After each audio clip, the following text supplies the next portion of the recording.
back, everybody. This is Skip Wilson from the Operations Department. And Jack Ewing, Driver Development. As we come into the Christmas week, we had a few things that we wanted to talk about. Cargo and equipment security, voluntary reserve funds. Yeah, and I think we really got to press on security quite a bit.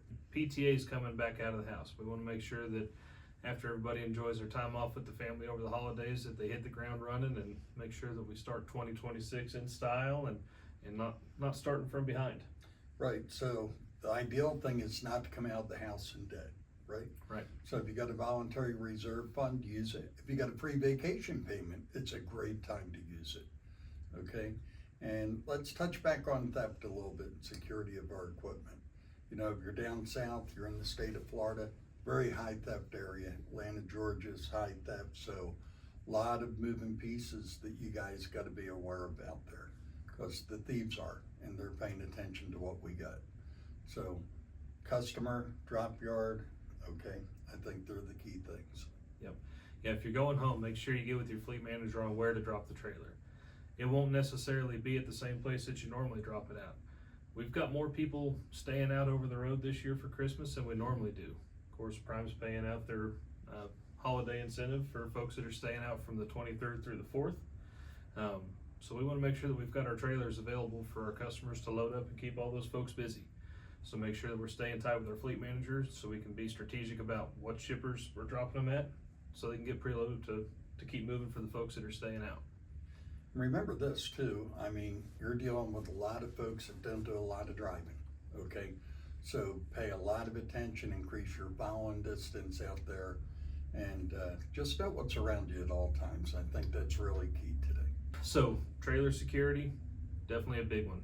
Truck security is another one.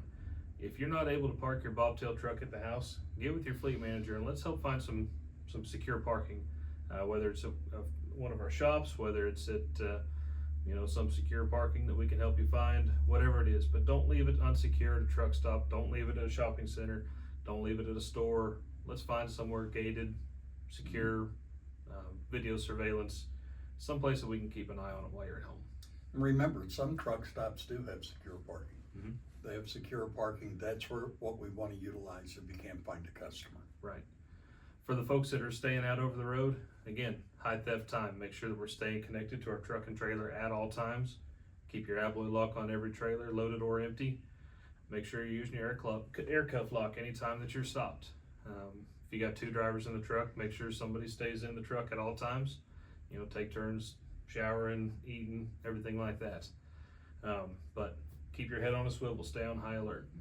And for the folks that are staying out, like Jack was saying, there's going to be a lot of car traffic out there. A lot of people that are going to be traveling for Christmas, going here, going there, and those are the people that are going to be distracted.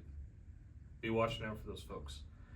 We've seen several issues here lately where there are cars backed up on exit ramps and people that are stopped waiting to exit, then they change their mind and try to get back on the interstate.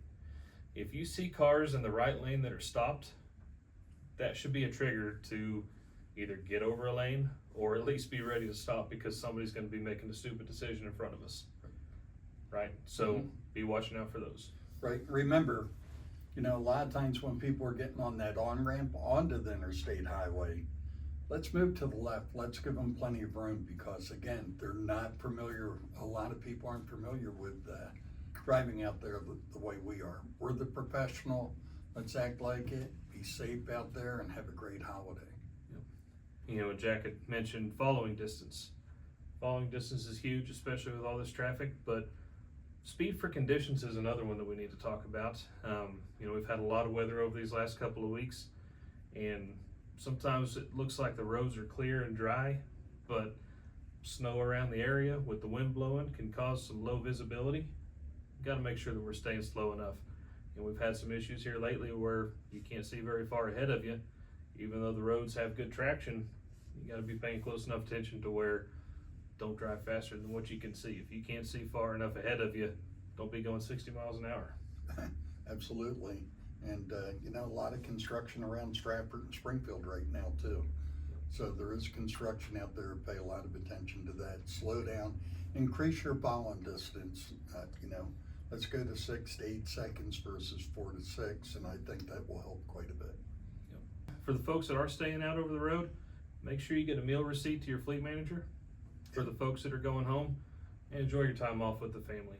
And like we talked, let's make sure we hit the ground running. Let's start 2026 off with a bang. Make sure you get with your fleet manager on those anniversary truck payments, voluntary reserve funds. Let's start 2026 off in the black. Hey, have a Merry Christmas. Merry Christmas, and thanks for everything you do. We appreciate you.